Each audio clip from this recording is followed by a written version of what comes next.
Embarrassing moments. Boy, we don't forget those very easily, do we? I can still feel my ears burning from a couple of embarrassing moments in elementary school and middle school. To be honest, I've got a couple from last week that I'd make my face blush if I told you about them. In fact, I can feel it happening right now. And no, I'm not going to tell you any of those stories today. But what I will do before we jump into today's topic is tell you, welcome to Journey at Home. My name is Jarrod, and it's really nice to meet you guys. This channel is all about exploring ways to make our everyday lives better. And we all want a better life, and we believe that learning to follow Jesus and trust the way of life that He modeled for us, that's the way to that better life. So if you're not sure about that, that's okay. Stick around, subscribe to the channel, get the notifications, and then let us know if we can help you navigate any of your big questions about what Jesus is all about. So now, rather than embarrass myself with a story, not sure I've got the confidence to share that all with you today, but I would like to tell you a story about an embarrassing moment for a couple of Jesus' disciples, James and John.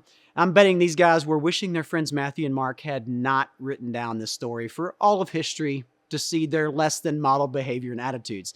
However, it is wonderful for us to have the story because it reminds us that God loves and works through imperfect and embarrassing people. Like, we don't have to have it all together and get everything right for God to have a purpose for us. And the story has included in it one of the most powerful, turn the world upside down statements from Jesus that we've ever recorded. So if they hadn't included this story, we would be missing out on something that cuts to the heart of humanity. If just we Jesus followers would take this statement and live it out for the next few months, our world would improve dramatically. Like, if husbands and dads lived out this statement, if wives and moms, if business people, if teachers, students, pastors, well, maybe especially pastors, the world would shift toward better.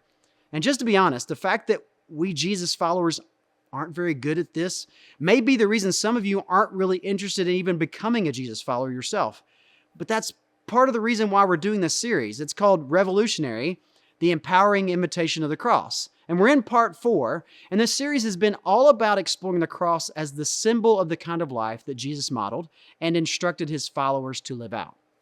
It was an invitation to a different countercultural, alternative, but not intuitive, revolutionary way of life. But it's an invitation that's easy to decline because it's not based on the win-lose game that's so common in our world. It's based on the new kingdom Jesus ushered in and a new set of values based on His lose-win kind of game. Jesus showed us that losing, surrendering, and yielding yourself to God and His bigger purpose that's beyond yourself, that's the actual way to win. And the way of life requires humility, which is something we admire and talk about being good, but until it comes down to being humble ourselves, man, it requires forgetting the trophies and the awards and the power.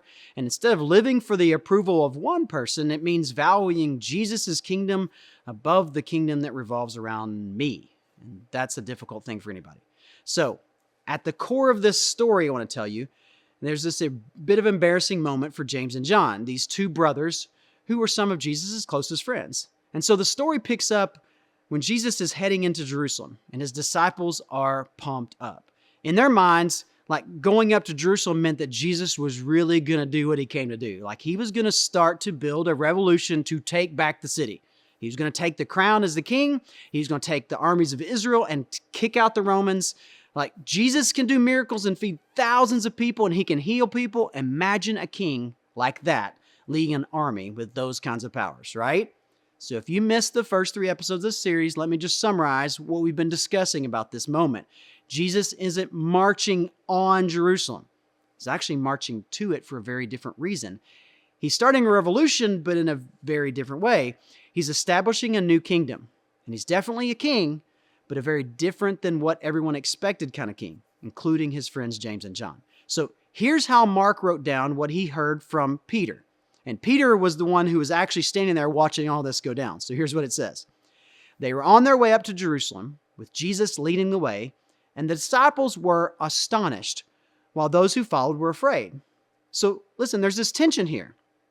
The disciples are amped up because they're expecting Jesus to establish His power and His kingdom and take His place as king, right? But they're also a little bit afraid, like, revolutions are scary. Like, what's this going to require of me? What dangers are we going to face?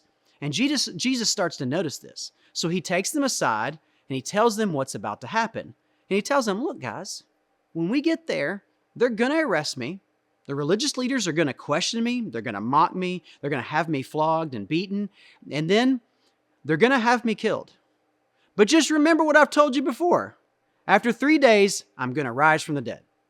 Now, at this point, I don't know what they were thinking exactly, but we kind of have a clue. I mean, I hear someone talk about coming back from the dead. Okay, that's probably some exaggeration, right? I mean, Jesus got to be exaggerating this whole thing, but what he means is that he'll come back and take control. Like he'll take the crown eventually, like the whole beaten and death thing. It's kind of a big story. He's giving us his pump-up speech. It's weird pump-up speech. And this is when James and John, they have their embarrassing moment because they're misinterpreting what Jesus is doing here. Right there in front of the whole group, they turn to Jesus and say, "Teacher, we want you to do for us whatever we ask." Not, "Hey, Jesus, we're going to be right there with you during the flogging. Hey, we know this is going to be hard for you, Jesus, but hey, you've got us with you to the bitter end," right? No words of encouragement for him, their friend. Instead, they're like, "Could you just do us a favor?" And Jesus, being Jesus, is, "Okay, what can I do for you?" And here's what they end up asking. They replied, "Let one of us sit at your right and the other at your left in your glory." In other words, if you're going to be top dog, number one, king of the kingdom, make us number 2 and 3 in power, okay? You know, ahead of all these other jokers standing here, it's like calling for the front seat when everyone's heading to the car, like, "I got dibs on the front seat." And Jesus has to be like, just completely amazed by their question because he realizes they still don't get it. This is a different kind of kingdom he's coming to establish. He says, "You don't know what you're asking. Can you drink the cup I drink or be baptized with the baptism I am baptized with?" I mean, guys, did you hear what I'm about to go through? Can you handle the heat coming your way when you get to Jerusalem? And these two guys answer, "We can." I mean, and history lets us know that these two guys could not handle what was coming. They ran like the rest when Jesus got arrested. They never appeared in court to testify on Jesus' behalf. They hid after his crucifixion, fearful that they were going to be the next ones. For the rest of their lives, you know their buddies had to be ribbing them all the time about this moment. "Hey, remember that time that you asked to be seated next to Jesus on his throne and get yourself ahead of us, and you ended up hiding right alongside the rest of us?" Right. Mark says they all heard what James and John had said. And this was their response in the moment. When the other 10 heard about this, they became indignant with James and John. And listen, they weren't angry because they were being insensitive to Jesus or mad about their timing with the question. No way. Because what Jesus says next hits them all. He addresses all of them and their desire to have the power. To rule the kingdom in the wrong way. They're all just missed it. Here's what Jesus said. Jesus called them together and said, "You know that those who are regarded as rulers of the Gentiles lord it over them, and their high officials exercise authority over them. Not so with you." Guys, you're thinking like the people who have all the power right now. You're no different than they are. You're willing to grab power and throw out anyone else who opposes you. Lift yourself up to the top and then fight and scrap to do anything you can to stay at the top. But that's not what I came to do in my kingdom, in my movement. That's now what I've been trying to teach you for the past 3 years, and you've missed it. Here's how we're going to do it, he says. Instead, whoever wants to become great among you must be your servant, and whoever wants to be first must be slave of all. You got to go back in line voluntarily. You got to serve everybody else before you get served. You got to put others first. That's the way of my kingdom. That's the revolutionary way of the cross. The empowering invitation of Jesus is to be a servant, not a master. To surrender so you'll find freedom. To lose so you can win. And what Jesus is pointing out to them and to us is that we get to choose what we chase. We can chase greatness and power the way the kingdom of this world does. Or we can chase greatness in the kingdom of Jesus, but you can't chase both at the same time. I mean, you already know that. What happens when you chase the kingdom of the world? You feel great about yourself one day and then terrible the next. I mean, you're confident when you get to make these big decisions and the right decisions. And then when you feel like everything's out of control, man, Next day, you're doubting yourself because the boss didn't take your suggestion. And you made a costly mistake. And you're satisfied and complete one day, but then you're comparing and jealous and lusting the next. But the way of the cross, the way of life Jesus says to chase, offers us freedom from all of that. But to get there, we have to become a servant. But who wants that? So Jesus reminds us of something. For even the Son of Man did not come to be served, but to serve, and to give his life as a ransom for many. In this kingdom that Jesus set up, he didn't even expect anyone to serve him. What kind of king does that? Even more than that, the king gave his life away for his subjects. And in losing, he won. In surrendering, he brought freedom to everyone.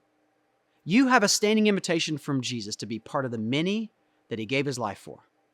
And you have a standing invitation to be part of the few who embrace this empowering way of the cross that brings Jesus' kingdom into the here and now, right here in your life in this world.